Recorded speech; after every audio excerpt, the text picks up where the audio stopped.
Hello, I am Chylli from channel Chylli, also known as Chai, and we are back for more depersonalization.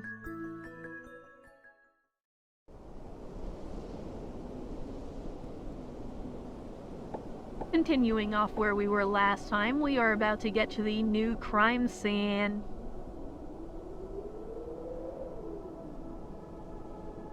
The man who was murdered and buried after being reported missing.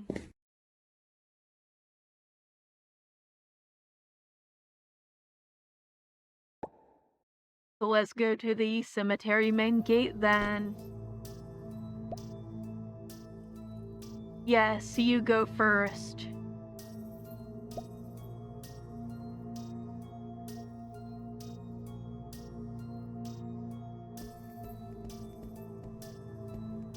You're the gravedigger? Sir Officer, yes, I'm the gravedigger here. If you have any questions, you can ask me. Were you the one who called the police? The gravedigger shook his head, looking a little surprised by the sudden visit from the police. No, I only knew something happened in the cemetery when you officers arrived. How often do you patrol the cemetery? The cemetery opens at 8 in the morning and closes at 9 at night. After that, the gate is closed. Generally, we work in shifts. The morning job is mainly to register who enters the cemetery, and the night shift personnel are responsible for patrolling. Are you responsible for the morning shift? Officer, you know, we do this job to have a bit of peace, and the salary isn't much. You waved your hand, interrupting the gravedigger's excuse. I'm not suspecting you, and we also don't meddle in your internal rules. Just tell me what you know. The gravedigger thought for a moment and told you. I'm responsible for the morning shift. In the morning, at 7, or a little before, I came to change shifts. The person responsible for last night was a young man named Sorimer. He doesn't talk much. When I came to change shifts, he was sleeping soundly at the guard post. Clearly, he hadn't done the patrol. After I changed shifts with him, he left and the new officers arrived. Officer, I really don't know anything. That is to say, you usually don't enter to patrol the cemetery. Well, yes, after all, few people come here normally. The chance of catching someone is lower than seeing a ghost. Patrolling doesn't make much sense. Does the cemetery have other entrances or exits? No, sir, officer, that I can guarantee. There's only the main entrance, and the key, only we, the gatekeepers, have one. Of course, I don't guarantee that no one jumps the wall. See, the iron fence and the wall aren't very high. Right, I understand.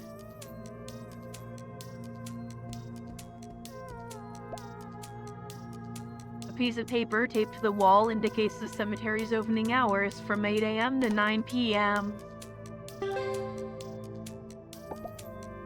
On the back of the paper, a few words are written. Westminster Street and some drawings. House X tree. Some kind of treasure map, I assume.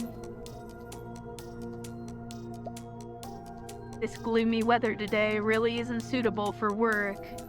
But isn't the doctor always on call? No choice, I fell into the police's trap. I never thought I could escape the hustle and bustle of the chief physician position. But now I still have to respond to any call. I've arrived. Well, that's it. Please take note. Understood. Chris gave some instructions to the officers accompanying him and then looked at you. But he seemed to remember something quickly and hesitated a bit before speaking. Sorry, Detective, I'm very busy. Haven't gotten your file yet. It's okay, it's not going anywhere. For now, calling me Detective is fine. Tell me, what's the situation this time? Let's talk inside. The scene hasn't been examined yet. Right.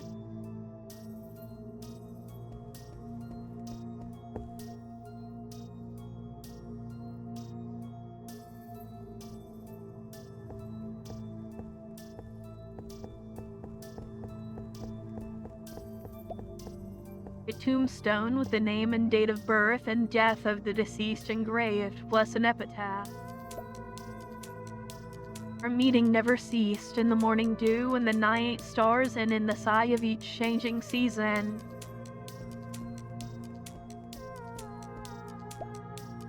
A tombstone with the name and date of birth and death of the deceased engraved, plus an epitaph. Though my soul may sleep in darkness, it shall rise in perfect light.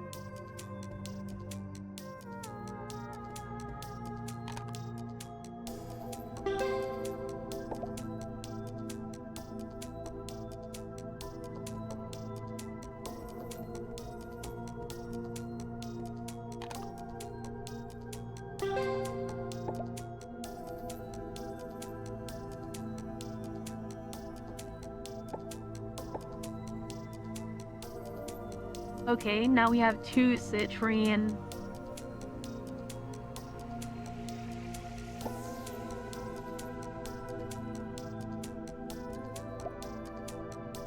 A manhole cover, nothing special, and not every manhole cover needs to be investigated.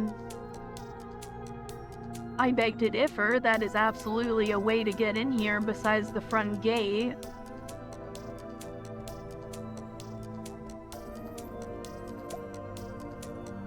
This is a cross-shaped tombstone with no date and birth. No birth and death dates engraved, only an epitaph. Here lies the one who untied the knots of time, becoming the rhythm of all things breath.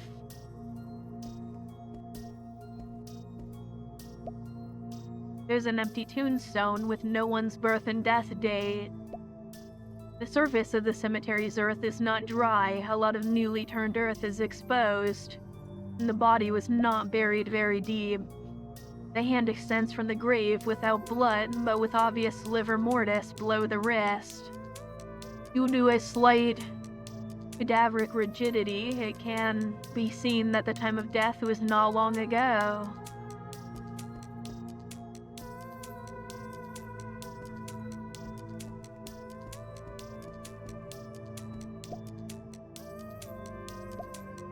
So who reported the case?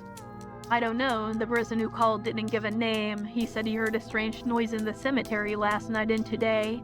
When passing by the cemetery, he saw an exposed arm.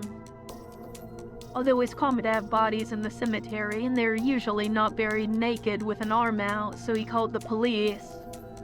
Understood. Do you think the investigation is already sufficient? Let's dig up the person.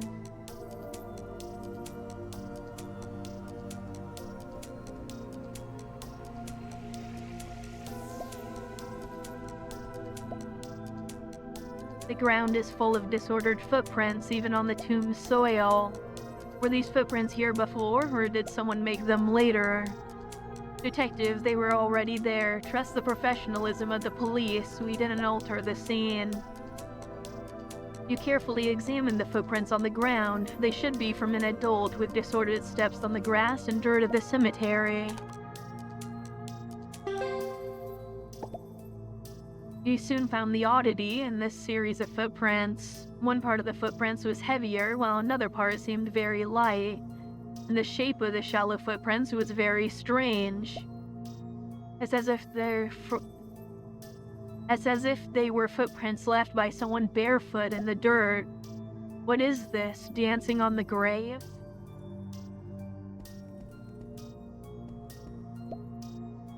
Let's dig up the person first. Right then, everyone help. Let's dig the person up.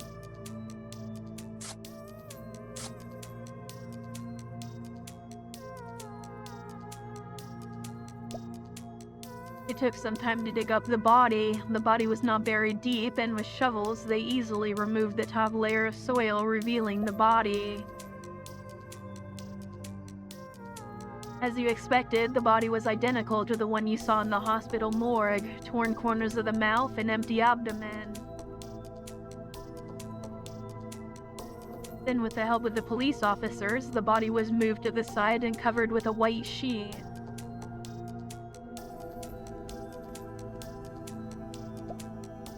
Doctor, what's the situation?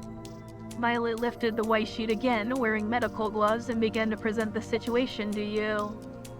From our medical point of view, the body can provide a lot of information. Let's go from top to bottom. Detective, look, the body states was cut with a sharp object and the mouth is full of sand and dirt. What can you see?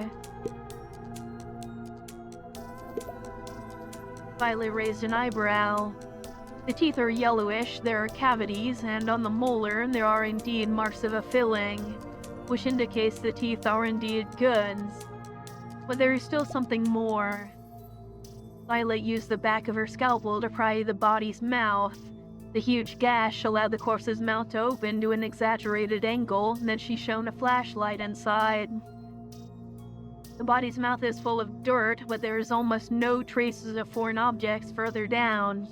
And after death, the rigor mortis of the throat muscles prevents foreign objects from entering the esophagus.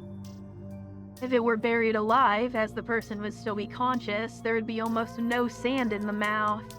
The highest probability is that it was buried after death. From the rigor mortis and the liver mortis, the time of death seems to have been between 2 and 3 days ago. Finally, the environmental factors. If it had been buried for a long time, the degree of decomposition of the body would not be so small in a humid, hot, and unventilated environment. Violet turned off the flashlight, closed the body's mouth, and the smell of rot was finally relieved. I see what you mean. Combined with the testimony of the person who reported it, the most likely scenario is the body was buried sometime after death. For example, last night. Exactly. There are so many things. For example, the cut on the body's abdomen is very professional. From the marks of muscle separation on both sides, the knife used for the cut looks very much like a scalpel. A scalpel? And then look at the gash on the body's mouth is noticeably very crude, of course, compared to the cut on the abdomen. It looks like someone just picked up a random knife and started cutting. But if we look at the body's abdominal cavity, look, after cleaning the dirt, the cuts on the internal organs are all very clean and precise, like an experienced butcher dismembering an ox. That's basically it. More detail might require a more in-depth autopsy, but the environment here doesn't allow it. Violet covered the body again with the white sheet, took off the medical gloves, threw them in the medical waste bag, and smiled at you. The rest is up to you, detective, to deduce.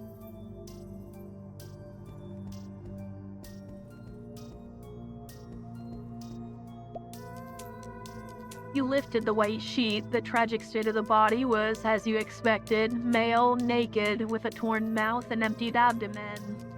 But this time you decided to focus on other details. You noticed the body's ankle seemed strangely twisted, as if he had sprained his foot, with the entire foot turned inward. The sole of the foot and the ankle also have similar abrasions. What is this? You notice a thin metal wire piercing the body's ankle, fixed in the skin. The metal wire is old and rusty, seems to be from some industrial environment. Naturally, you place the metal wire in the evidence bag and put it in your pocket. The general situation should be this. Time to use the pocket watch.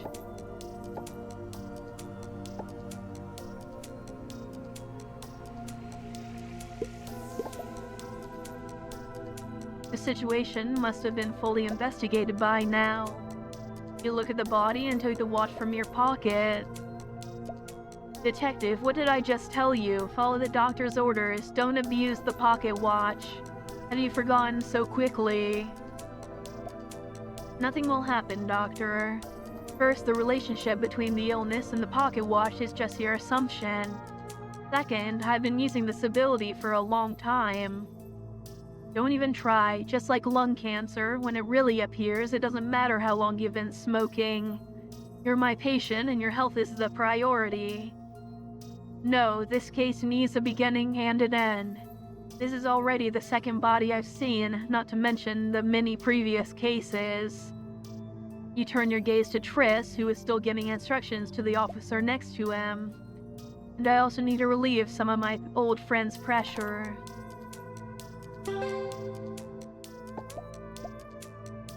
Violet sighed lightly and just waved her hand.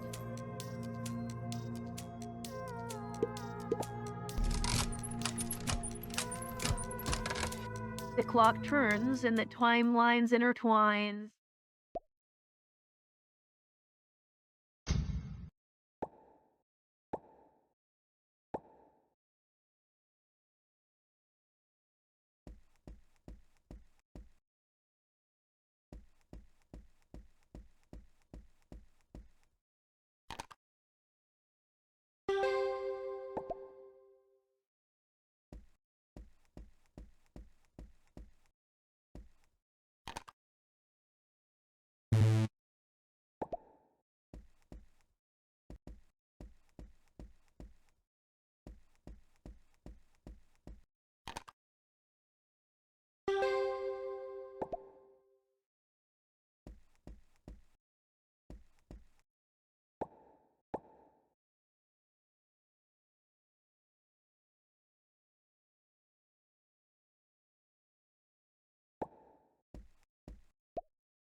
You carefully removed the body from the body bag. The cold skin touched you, but you felt no aversion, only a fervent running in your eyes. The dark night, the silent cemetery, and the slightly cold air of the cemetery is perfect for a lover's confession. The pale arm rested on your wrist. You removed the black plastic bag that enveloped the body, as if, under the yellowish light, you were removing the last adornment from a beautiful lady's hair. Rested your face on your lover's cheek. The cold touch became a bridge of communication between you two. She didn't say a word, so you also remained silent. You lost her smile and sinned for you. So you carved her smile, and now she smiles like a work of art. You invited her here for a dance in this most suitable environment. She shyly accepted your invitation. When you took her by the arm and started to dance, you felt that she was light, and her fragile steps on the cemetery soil could barely create a refined dance. But you were patient. You taught her every step like a newborn child learning to walk. You were the best dance teacher. Gradually, the buzzing of insects in early spring, the crawling of crows on branches, all sounded for your dance the purest of praises. Your steps and hers finally reached perfection. Every inch of gravel in the cemetery made way for you. The moonlight poured down like a spotlight, placing you at the center of the stage. The beautiful melody is always brief. Now you must take her home.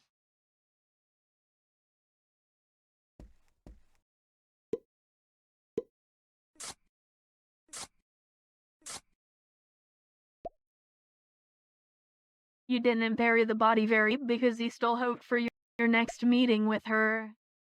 You didn't want her to leave, so you left her arm out. You held her hand and gave her a farewell kiss. Good night, beautiful lady. Damn, how did I...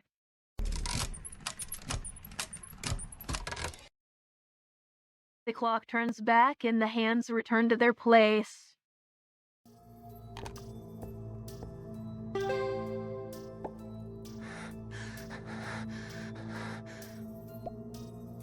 You returned to reality. Everything in front of you was very familiar, maintaining the appearance from before your return in time, but you felt a little strange.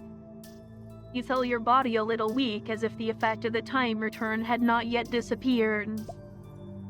Triss supported you. Violet and Triss's expressions were full of concern, but at the same time, you saw a bit of expectation in Triss's eyes.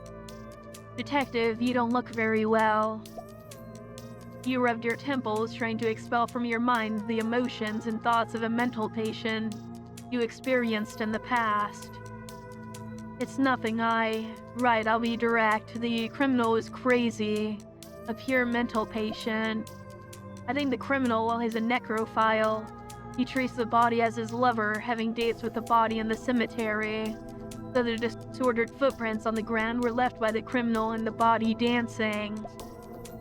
Thinking about it made you a little nauseous. The hand extended from the grave also has no symbolic meaning, a very simple reason.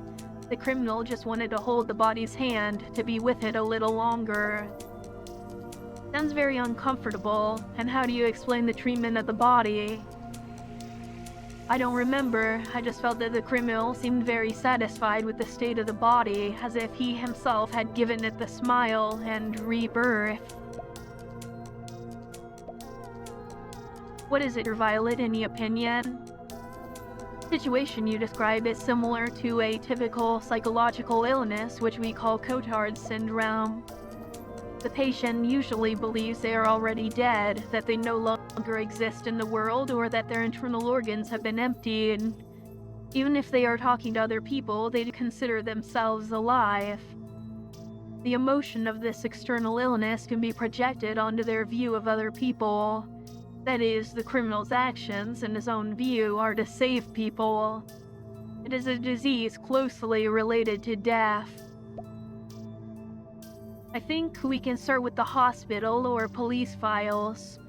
Try to find cases related to necrophilia or Cotard syndrome, and thus find the identity of the potential killer.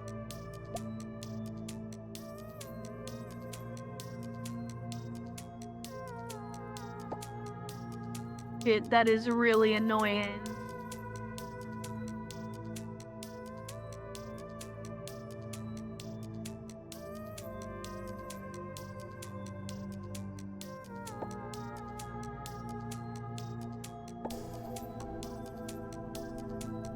Hang on, I'm going to have to redo that because I missed a line of dialogue. Really awesome.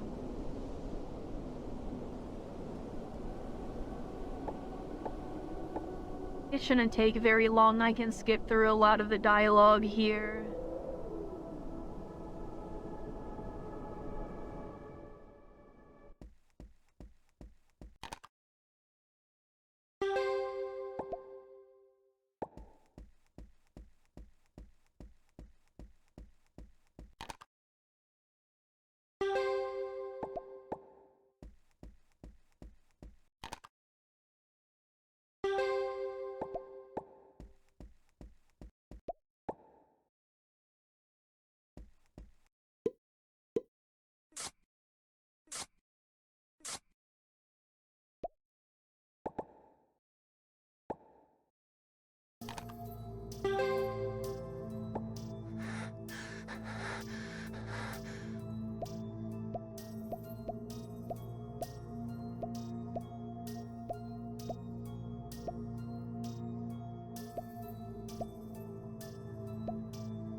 Secondly, the treatment method. Although I didn't see the process of the body becoming an empty shell, to treat the body in the current way, the location and technique are indispensable.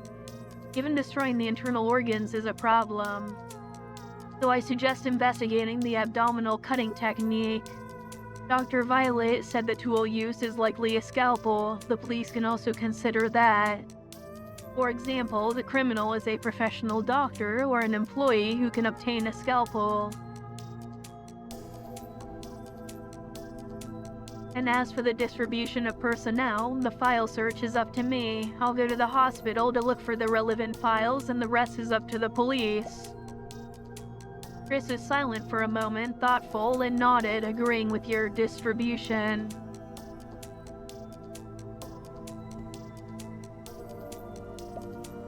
The field work is done, time to relax a bit, but what about you, detective? Violet paused and then said, "Your steps are unsteady, your face is pale. This is completely different from how you were before using the pocket watch. Next time, remember to follow medical advice. Don't rely on abilities you don't understand."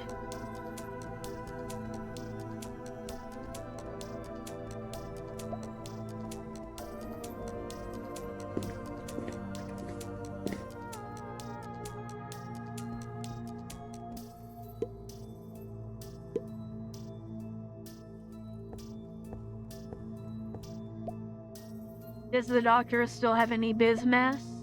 Nothing, just curious about your next steps. Me? Maybe go to the police station to look for my own file, or go to the hospital to consult the medical records on Cotard syndrome to see if I can find any related patients. Do you remember my second medical order? Rest more or maintain a good mood? In any case, don't be a workaholic like Triss, who will only worsen your condition. Right, doctor. And you, what are your next steps? Violet shrugged and resigned to your attempt to change the subject. I don't have any special plans. Maybe take a walk, have lunch, then go back to the hospital to see if they need me. Violet shrugged. But usually, the work at the hospital never ends. Violet sighed and went toward her car. So I'll go on ahead.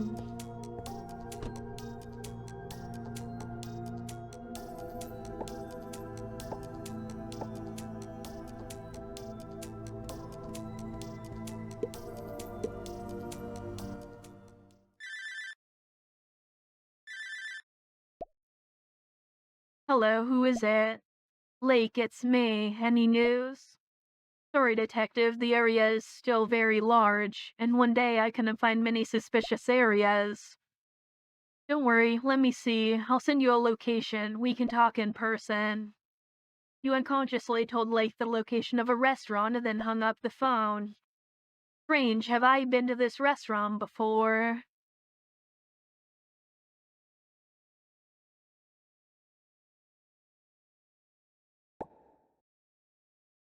Alrighty, now we are back to looking around the map again.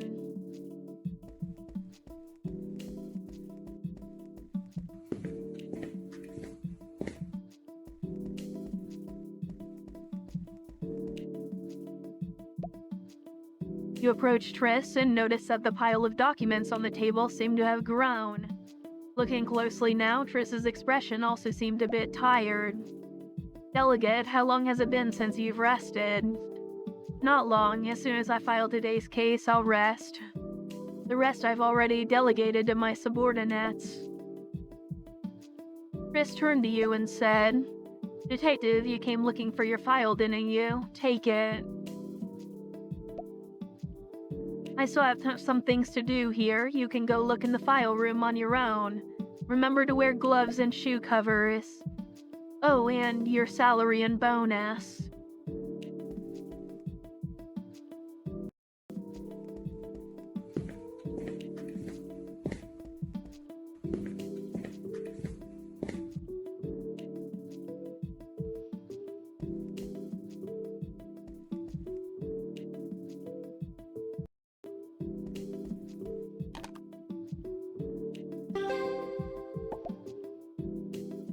The file shelf mainly holds evidence and documents from past cases. It is not a shelf for personal files. On this shelf are stored the police's purchase records, including expenses and invoices for supplies. Although it seems poorly organized with some crossed out invoices, it looks quite informal.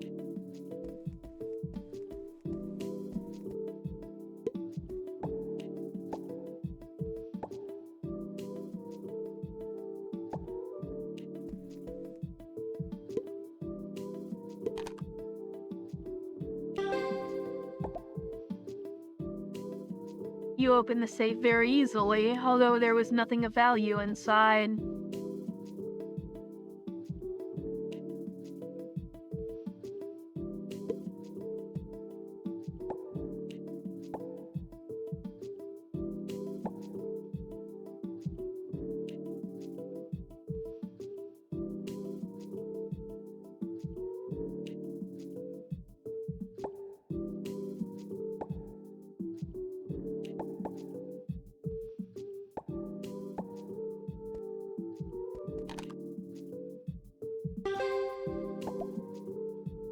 On this shelf are stored the police's personnel files, from basic employees to delegates and outsourced personnel. You even saw Violet's name.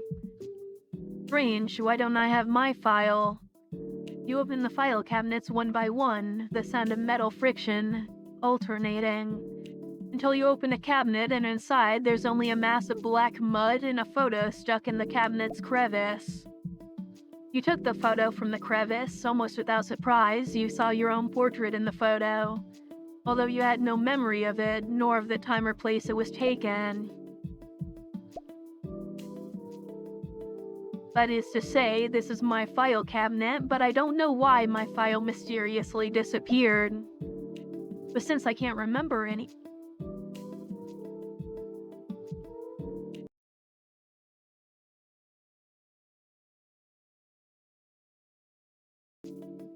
Sorry, that... I got something caught in my throat there.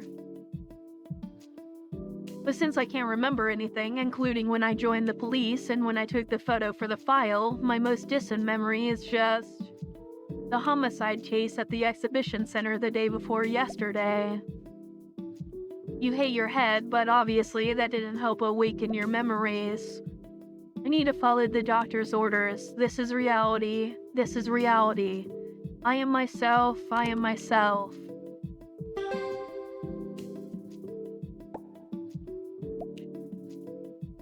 As your mood calmed down, you put everything back in the cabinet, but discreetly took the mass of mud.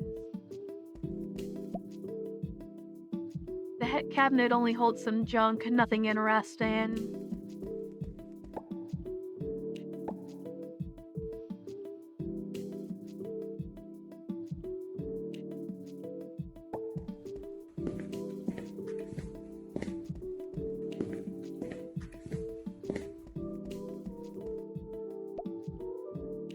Chris was typing on the keyboard, seeming to be recording today's case in the file. Noticing your return, he looked at you and was startled by your confused expression. Why the worried face? Were you barred from the file room? You placed the photo you found in the file room on the table. No, I entered the file room and found the storage location of the files, but there was only a photo inside. There was no file folder, so I still couldn't find my name, nor the memories before the exhibition center. Just a photo? No, that's impossible. You sighed with a bit of resignation, and if searching in the depths of your memory. After Dr. Violet's medication, I began to accept the fact that I lost my memory. Delegate, you said we've known each other for a long time. What did I do before? When we met, you weren't a detective yet. On the contrary, our first meeting was in the police station's interrogation room. You were arrested for theft. You watched a single man for weeks, recorded his daily routine, and after he left, you broke into his house and stole his belongings, leaving without a trace. A very ingenious method, without leaving any trace, but you couldn't ever return to the crime scene. Many criminals have the habit of returning to the crime scene to admire their masterpiece, and you are one of them. But as your crime was not serious and the victim forgave you, you were able to leave after paying bail. The delegate at the time thought you had a good observation ability, and to prevent you from being idle, you later joined the police station as external personnel. That's more or less how we first met. No memory. It's okay if you don't remember, they're just small things. Dr. Violet must have recommended you rest more, right? Following medical orders is good. As for the theft of the file, I'll have them check the cameras and the entry and exit records to see who entered the file room. Good.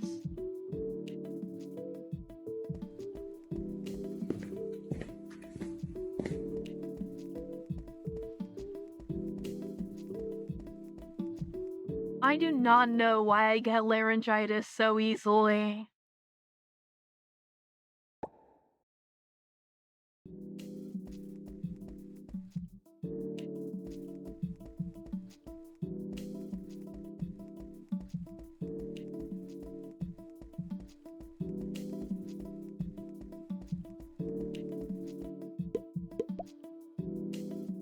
Sorry, non-staff entry is not allowed here. Only internal hospital staff can enter. Maybe I should look for Violet. She said she would be getting back at the hospital later. I'll take a walk around elsewhere for now.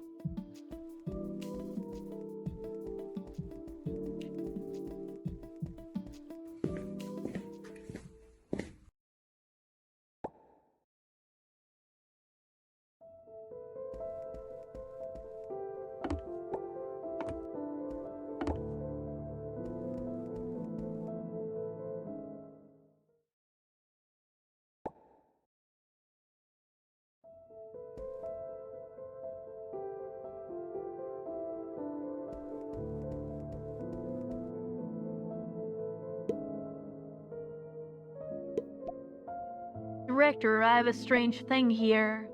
He handed Mohammed the black mud contained in the vial. What is this? Through the transparent glass, Mohammed looked with interest at the mud that seemed to move slightly. Let me think, something very familiar, a shogoff? No, this doesn't seem corrosive, nor does it have its intelligence. It looks more like the work of a friend I know very well. Old man, don't speak in riddles, just say it. This looks more like a puppet. I remember it should be a product related to some kind of worm. If there's a way to connect to it, this black mess can practically replace your eyes, or do many things. Good stuff, how about this? Some good merchandise arrived at the exhibition center recently. Leave this mud with me for now. But Mohammed didn't seem to want to consider your opinion. After putting the mud on the counter, he thrust 2 candles into your hands. Eastern products, these candles are great if you haven't brought this interesting thing, I wouldn't even trade with you. And I'm even giving you 2 at once. For now, that's it. I'll find some time to research.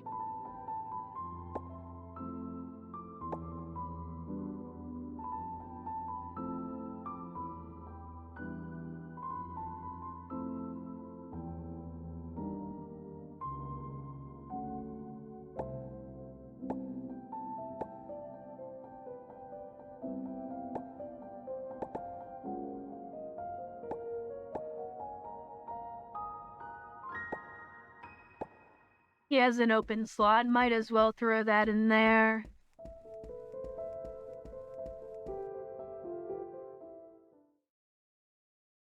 Anyway, let's finally go over to the restaurant then.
A gramophone on top of a wine box. The decoration is so old it seems a bit forced. Some craft cups on a shelf. Maybe they match the owner's taste for decoration, or maybe he just felt the place was too empty and temporarily put up the shelf.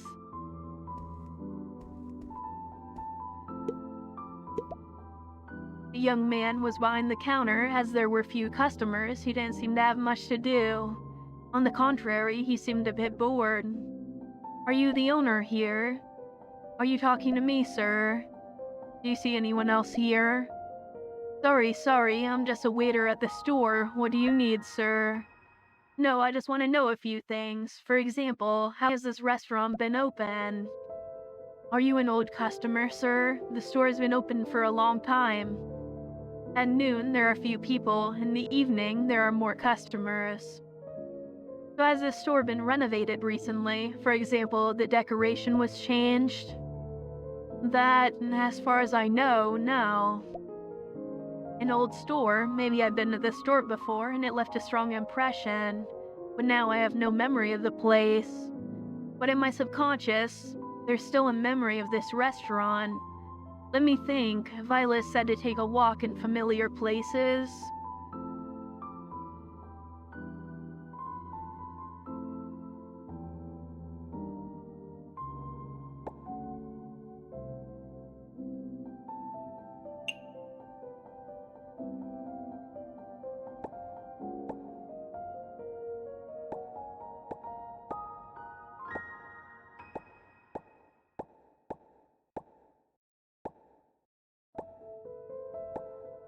And there we go, back up to max sanity. That's real nice. Sorry, customer, this is the restaurant storeroom. Please stop. What if I wanted to go take a look? There are only piles of old junk, nothing interesting. Or if you're really curious, you can ask at the counter. Now the store is mainly taken care of by him.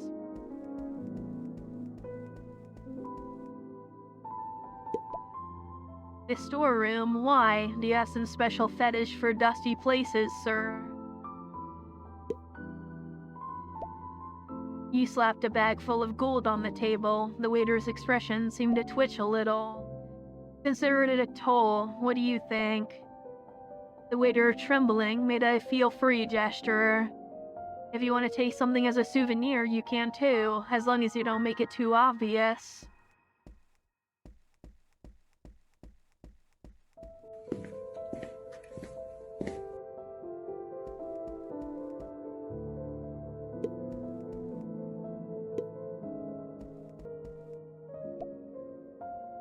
You open the cargo box. The box is not very well closed, but when you open it, there's only a pool of fetid mud inside.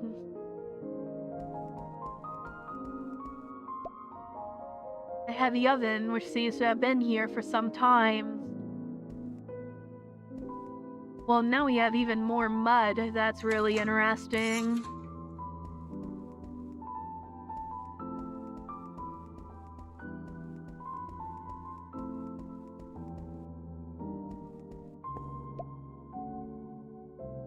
Lake, upon seeing you, nodded as a greeting.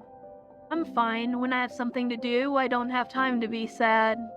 And I must say, the decoration of the store is quite beautiful. As for your previous idea, I looked, but in just one day, I couldn't find any suspicious areas. Places to treat a body are not many, but not few either. The outskirts of the city, the forest, the coast, even a basement could be perfect. So I think you, police officer, called me here because you found some clue that could narrow down the search area. Exactly. The sewer. The answer is just the sewer. You took out of your pocket the metal wire you pulled from the body in the cemetery and placed it on the table.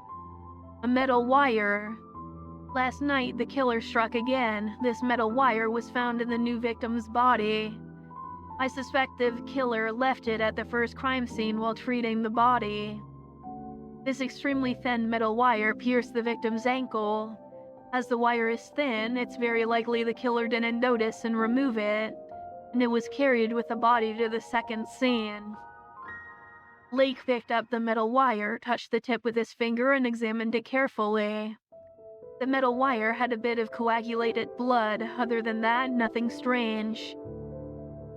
I think it has no meaning. A metal wire can appear anywhere. Construction site, hardware store, factory, even a renovation site can have it. You're right, but so what? What? A quiet, discreet place with almost no one, and where there might be an abandoned metal wire like this, there aren't that many, are there? For example, some abandoned house, stopped factory, suspended construction site seem to fit these 2 points well. Of course, that is just a guess, and even the theory about the metal wire might be wrong. For example, the wire may have pierced the victim's ankle during transport to the second scene. But I still need to investigate based on possibilities, and that job can only be done by you, Lake. I thought of a few points that might fit. Okay, I'll ask some people to take a look for you. If I have news, I'll call you. Blake then stood up and left the restaurant.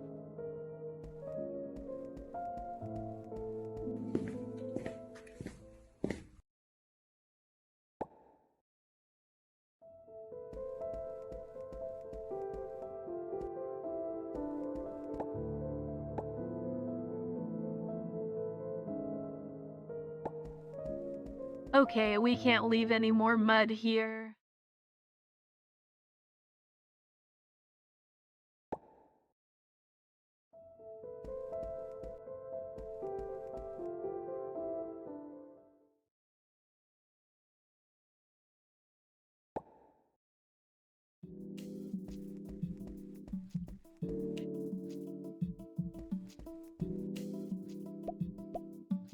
You, old Thor, upon seeing you walk through the hospital, seemed to want to call you, but stopped abruptly.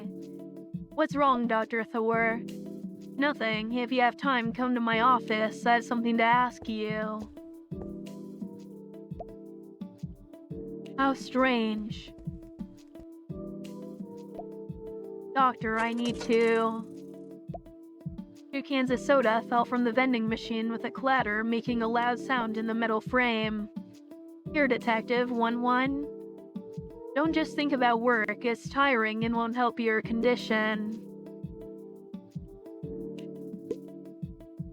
Thank you very much. You took a can of soda from Violet's hand. Orange flavor seems good. So now, shall we talk about work? Work compels me. I have no choice. It's not a big problem. I just need a hospital employee to accompany me to the file room. Or permission. That's easy. I'll talk to the security guard.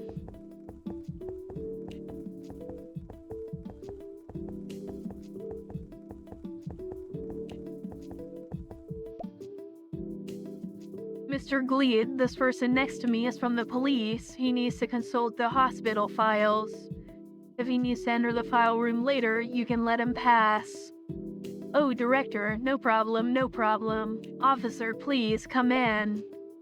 Okay, Detective, feel free. These are not important files. Besides, not being able to be taken out or altered, there aren't many strict rules. The lighting in the file room is a bit old, cleaning is done only once a year, and the natural light is not good. I suggest you don't stay too long. If there are no more problems, I'll be going. Right, I understand.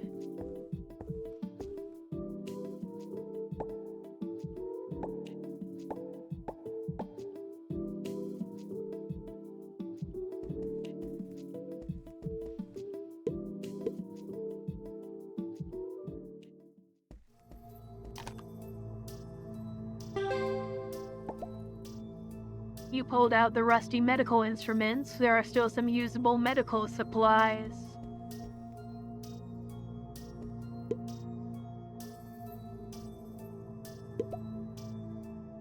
The light meter on the wall is not high, nor is it locked. Everything works normally. In the row of cabinets are stored the patient's medical records from recent years, organized neatly in each drawer. You quickly took the files that seemed related to mental illnesses and put them in your bag, awaiting further processing.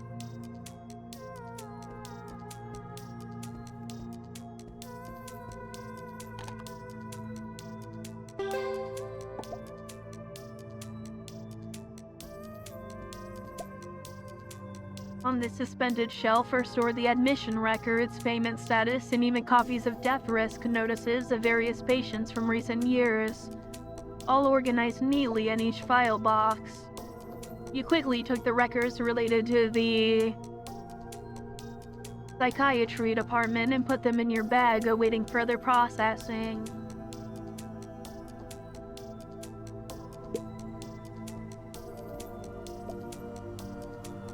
In this file box, there's a thick pile of documents. Perhaps due to poor management, the files here are not properly classified, with many documents from other departments mixed in. The files record all the pathological exams patients have undergone in recent years. You quickly put them in your bag, awaiting further processing.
feel like consolidating the data might progress the story, so we are going to go up to Thor's office up here.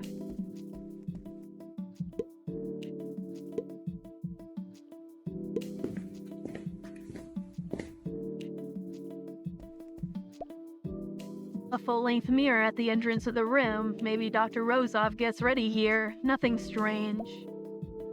A cabinet for storing uniforms and folded shirts. On top, and no stays, prohibited to store lab coats.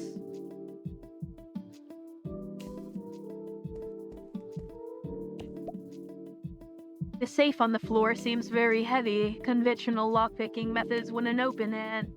Either you enter the password or you need a special key to uncover its secrets. There's an article on tide research, including how to observe tidal fluctuations from an astronomical perspective and how to predict fluctuation dates with the lowest cost. What do you want from me? Rozov was sitting in the office chair examining you head to toe. Is Violet your primary doctor now? Why that question all of a sudden? I want to say primary doctor, more like psychologist. And besides, the psychological consultation is not done in the hospital. How is her treatment with you? Treatment? We just talk a little. She assesses my mental state, gives some advice. Aren't all psychologists like that? They get paid to talk. What's your assessment of her? Strange, is this an evaluation between colleagues?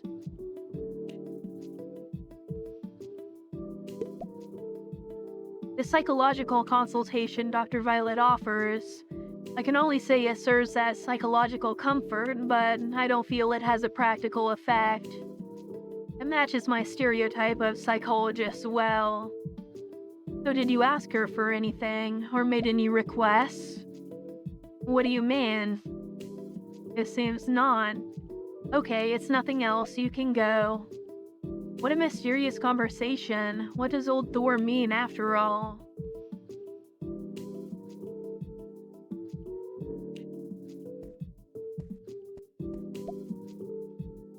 Dr. Rozov, you seem very interested in Violet.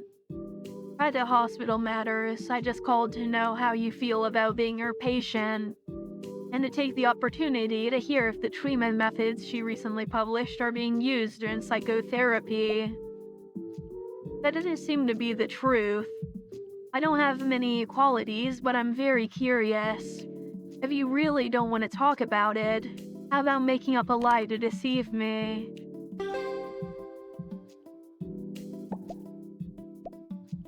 Rozov was silent for a long time and finally shook his head. It's not a matter of being interested or not. Violet is, in a way, my half-mentor. I piggybacked on her paper, and that allowed me to continue in the hospital. There's nothing shameful in admitting it. The academic world is a circle. It's common to receive favors. So you're worried about her. In a way. Rozov seemed to grit his teeth. If there's nothing else, please, detective, you may leave.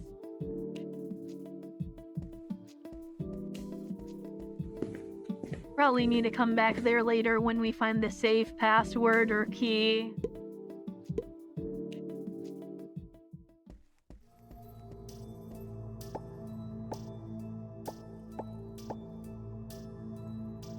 Alright, anyway, that is where I'm going to leave it off for today's video. If you made it this far, thank you for watching, and I will see you next time. Bye!